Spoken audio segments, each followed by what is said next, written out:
شاب عاش وسط المتاهات والجبال. صنفه التراث ان هو مناضل وبيحمي حقوق الغلابة، بس صنفته الصحف الرسمية والعالمية ان هو مجرم وقدوة للمطاريد. وفيديو النهاردة هنتكلم عن المكافح ادهم الشرقاوي. بس قبل ما نبدأ الفيديو بتاعنا متنسوش اللايك والسبسكرايب والشير عشان القناة تكبر. ويلا نشوف ايه الحكاية. حكايتنا بتبدأ بعد دخول الاحتلال الانجليزي مصر ب 16 سنة، وتحديدا سنة 1898 في مركز إتاي البارود.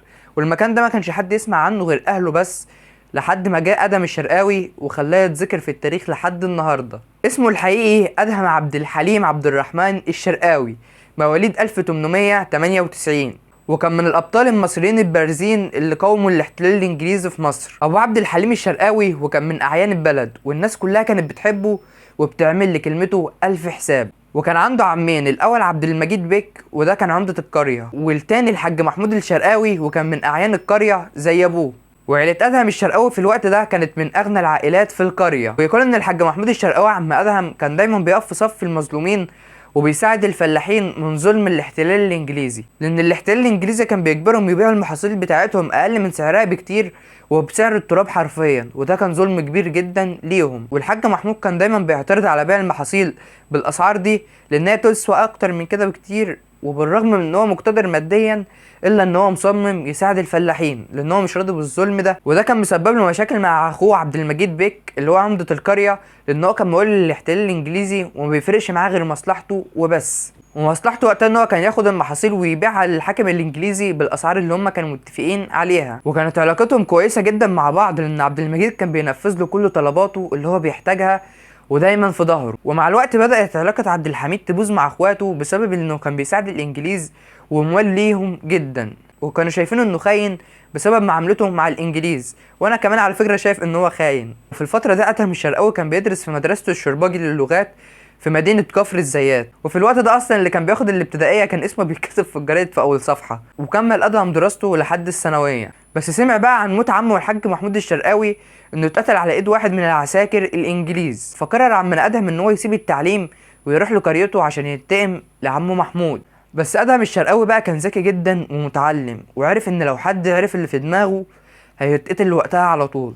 فقعد يخطط ويفكر ويخطط هيعمل ايه بالظبط وهياخد حق عمه ازاي، بس الاهم انه ينتقم ومحدش يعرف ان هو اللي عمل كده. فقرر ادهم ان هو يكمل مسيرة عمه ويقف في صف الفلاحين والغلابة قدام عمه عبد المجيد، وبقى بيروح تجمعات الفلاحين ويقول لهم يعملوا اضراب وما يبيعوش المحاصيل بالاسعار دي. بس لما سمع عم عبد المجيد بقى بالكلام ده راح قال لادهم وهدده، قال له انت لو كملت في الطريق ده هتبقى بتأذي نفسك وبتعاديني. بس يقال ان ادهم كان عنيد جدا وما بيهبش حد خالص حتى لو كان مين، فقرر ان هو يكمل في الطريق اللي هو مشي فيه من الاول. بس اول ما عم عبد المجيد عرف انه بيدور في دماغه ان هو عاوز ياخد حق عمه من الانجليز، راح واخد 2 من عماله وراح طالع على المحكمة على طول عشان طبعا يشهد عليه هو والعمال بتوعه عشان يحبس ادهم ابن اخوه. واتحكم عليه بالسجن 6 سنين، وده اول حاجة خلت اسم ادهم يتشهر ويتردد في القرية كلها. ويقضي ادهم فعلا سنة في السجن، وبالصدفة كده واحد من اللي شهدوا عليه مع عمه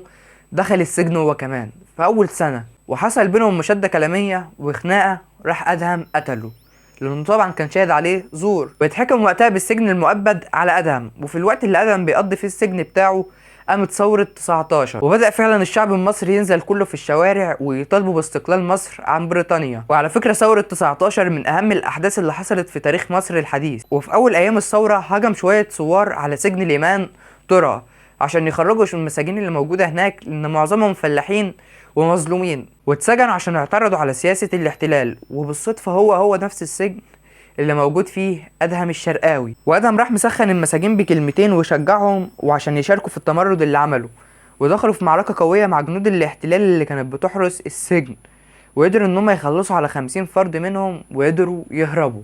وبعد ما هربوا بيومين فضلوا ماشيين في الصحراء من غير اكل ولا شرب، فجأة لقوا نفسهم قدام مجموعة من العرب، واول ما ادهم عرف بنفسه استقبلوه ورحبوا بيه جدا. ومن هنا بقى يتفاجئ ادهم ان حكايته اتعرفت في شمال الدلتا كلها، والصغير بقى عارف اسمه قبل الكبير. وطبعا اسم زي ادهم انتشر وقت الثوره جامد، ده كان عامل ازمه للاحتلال خصوصا بعد الجنود اللي قتلهم في السجن والتمرد اللي عمله. فبدأ الاحتلال يوزع نشر على كل قرى مصر ويطالب بالقبض على ادهم الشرقاوي في اسرع وقت. بس كان يقال بقى ان ادهم الشرقاوي كان استاذ ورئيس قسم في التنكر، وفي حته التنكر دي بالذات بيقول صلاح عيسى في كتابه رجال رايه وسكينه ان ادهم كان ابن زوات وملامحه صغيره وعينه ملونه، فكان لما يلبس لبس الضباط الانجليز ما تقدرش تفرق بينهم وبينه، وكمان كان بيتكلم انجليزي كويس جدا، وده كان بيساعده في الهروب كتير طبعا.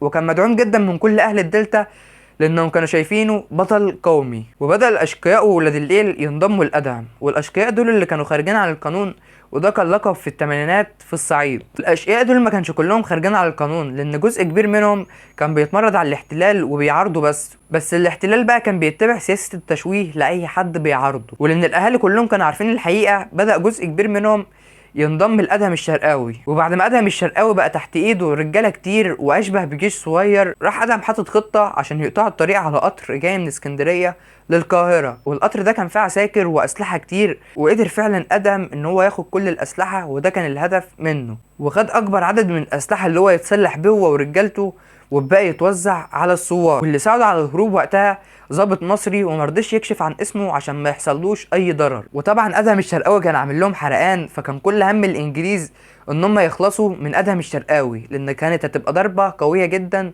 لكل الثوار. وفي حوالي 30 شهر قدر ادهم الشرقاوي والمجموعه اللي معاه يعملوا بطولات كتيره ويضربوا الانجليز ضربه تهدهم، وتقريبا الدلتا كلها كانت بتشارك معاهم. وادهم طبعا بقى بيكبر كل يوم عن اليوم اللي قبله، وجيشه بقى بيزيد، وده طبعا بيضايق الانجليز، لحد ما حصل بينه وبين احدى المقربين ليه وكان اسمه محمود ابو علاء. راح محمود بسرعه مبلغ الشرطه عن مكان ادهم، وفي الوقت اللي كان قاعد فيه ادهم الشرقاوي في عزبه ابو جلال ضربوا الجويش رصاصتين في ظهره، ويموت ادهم الشرقاوي اللي حرفيا كان مدوخ الانجليز وكان مكرههم في عيشتهم يوم 10 اكتوبر 1921 عن عمر 23 سنه. بس الثوار بعد موته زادوا اكتر وصاروا اكتر على عكس التوقعات. وبكده الفيديو بتاعنا يكون خلص وقلنا الحكايه كلها. ولو الفيديو عجبك ما تنساش اللايك الجميل، وكان معكم حسن الخولي.